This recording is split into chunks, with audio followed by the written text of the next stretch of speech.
Hello everyone, today's video is going to be about axis determination.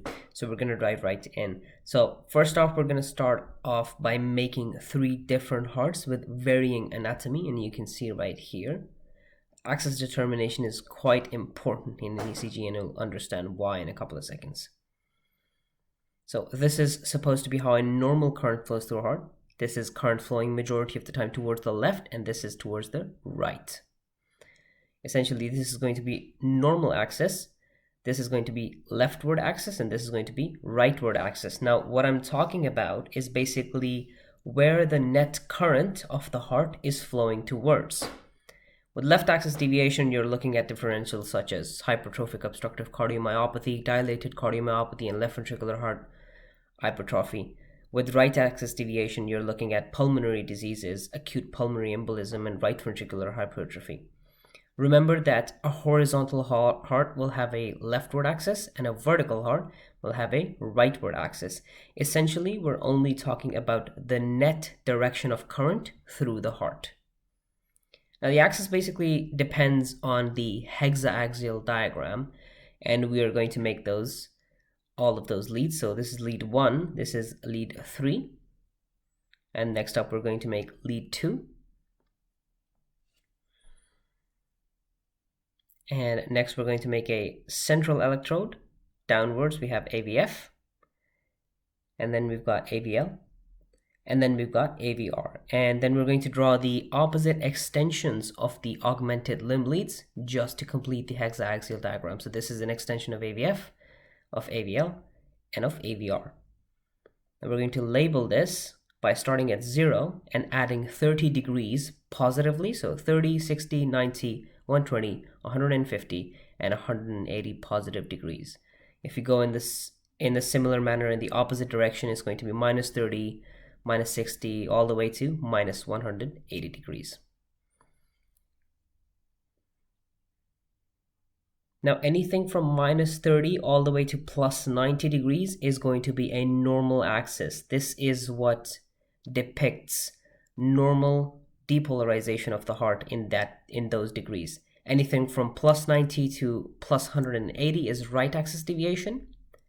Minus 30 to minus 90 is left axis deviation. And minus 90 all the way to minus 180 is a superior axis or an extreme rightward axis deviation.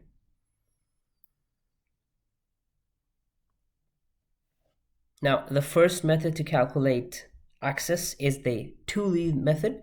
This is the most common one, the most easiest one, and you basically just need to look at two leads on an ECG. Now, we're going to be discussing normal, leftward, and a rightward axis. So let's look at the two leads. So you've got lead 1 and lead AVF. What we're going to do is we're going to draw a nice little heart over here, and we're going to draw lead 1 and lead AVF on top of it. And this is how a normal heart depolarizes. So you've got lead 1, lead AVF. So this current in a normal heart is going along lead 1 and along AVF. So you're going to get both leads with positive complexes as shown over here. So this is essentially a normal axis. Now let's change up this current, and we're going to draw a current that mostly depolarizes towards the left side of the heart as shown here. This time the current is going mostly towards lead 1 and away from lead AVF. So you get a positive wave in lead 1 and a negative wave in lead AVF. Now this is going to be a leftward axis deviation. Similarly, let's draw another current which is going to be mostly towards rightwards, and you can see that this current is going towards AVF, so positive complex in AVF, and away from lead 1, so negative complex in lead 1, as shown here. So this is a right axis deviation. This is a fairly easy method. You can never go wrong with this. Try and memorize this, but there is only a very slight amount of room for error in this method, and we will discuss that in the second method of calculating axis, which is basically the three-lead method.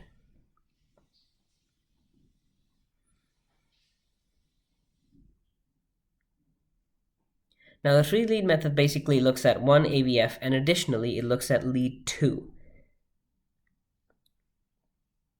So let's say, for instance, you've got a positive complex in lead 1, you've got somewhat of an equiphasic or a biphasic complex in lead AVF, or maybe you've even got a negative complex in AVF.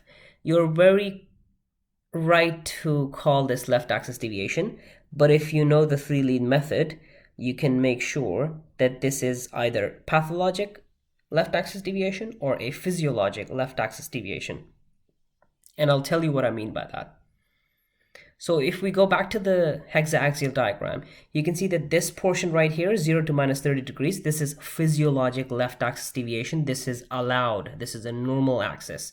So we need to understand whether the current is going in that direction. For that, we need to define what is basically against and what is parallel, which I've been talking about for the past couple of videos. So let's draw a lead over here. And we're going to draw two vectors, which are exactly 90 degrees to the leads.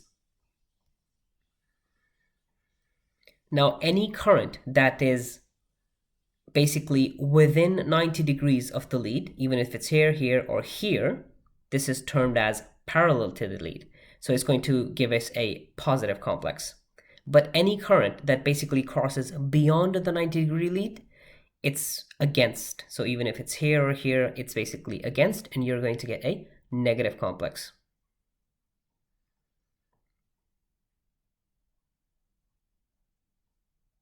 So we're going to apply the same concept to lead 2 basically. So you've got lead 2 over here like this. And if you go back to the hexaaxial diagram, you will see that at 90 degrees to lead 2 is basically lead AVL, which is at minus 30 degrees, and the opposite extension of lead AVL, which is positive 150 degrees.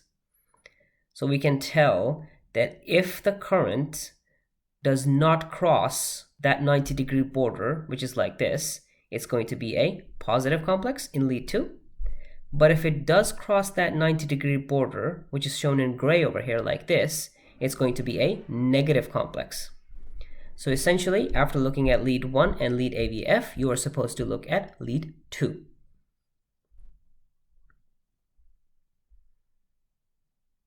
Now let's say that lead 2 in this situation is positive. So now you know this is not actually left axis deviation, this is actually a normal axis, and maybe the axis is residing somewhere between 0 and minus 30 degrees. If lead 2 was negative, then we know that the current has crossed the 90-degree border and is now against lead 2, so you get a negative complex in lead 2, and that is actually pathologic left axis deviation. There is a visual representation of whatever I'm saying right here. So positive complex for within 90 degrees, negative complex for out of 90 degrees. So this is basically the 3-lead method, which is important to differentiate between left axis deviation, which is pathologic, and physiologic. The third method is equiphasic method. This is a personal favorite of mine because it's very accurate. So the first step in this method is basically to find the equiphasic lead, which means that it's equal parts positive, equal parts negative. So let's say you've got lead 1, which is pretty much like this, an equiphasic complex. This method basically depends on reasoning backwards.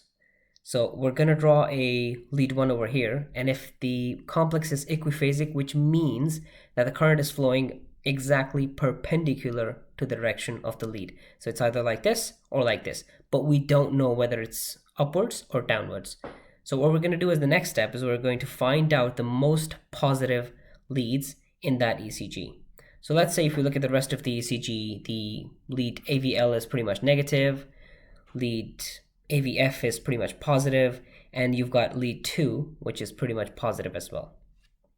This basically tells us that all of the current is going towards the inferior leads and is going mostly towards AVF.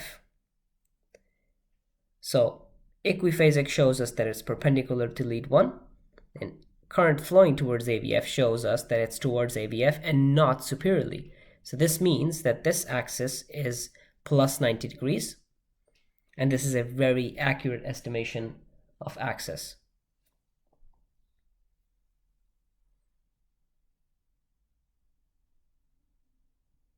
Now let's look at a couple of ECG examples. You can see over here that lead 1 is positive, lead AVF is negative, and you'd be very quick to call this left axis deviation, but let's take a look at this. So this heart is pretty much depolarizing like this. You'd be fairly quick to say this is left axis deviation, but if you actually know about the 3-lead method, which is incorporation of the lead 2 in it, then you will see that lead 2 is positive.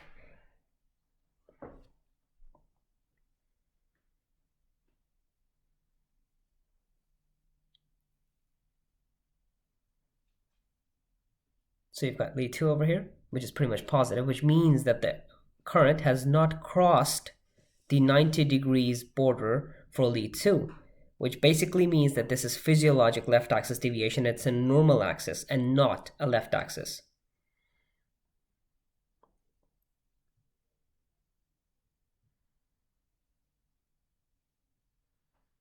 So it's basically between 0 to 30 degrees.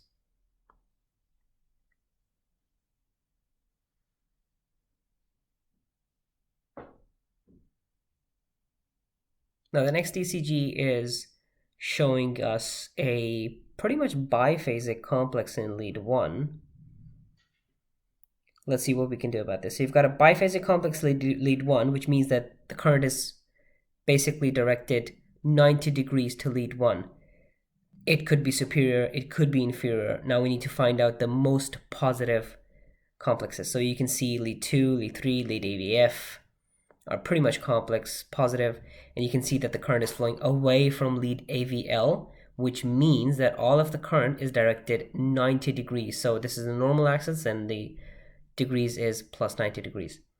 Now let's look at this third example, and over here you can basically see that there is sort of a biphasic or equiphasic complex in lead 1. So again, using the equiphasic approach, you need to find out the most positive leads, and in this, the most positive leads are basically it's AVR, and the most negative leads are lead 2, 3, and AVF, which means that the current is 90 degrees to AVL and 1. So it's either going to be 90 degrees from minus 30, like this, or pretty much like this. But we already know that the current is flowing more towards AVR. So this basically shows that this is a superior axis. Let's go back to the hexaaxial diagram. So you've got AVL, and then 90 degrees from it is minus 120 degrees. And we already know that the current was flowing towards AVR. So the axis for this ECG is going to be minus 120 degrees, and it's going to be a rightward, extreme rightward axis deviation, or a superior axis. Right, thank you so much for watching, guys. That was all. I hope you understood axis determination. If you have any questions, don't forget to drop them down in the comment section, and I would be more than happy to answer any of them. Thank you so much, and Godspeed.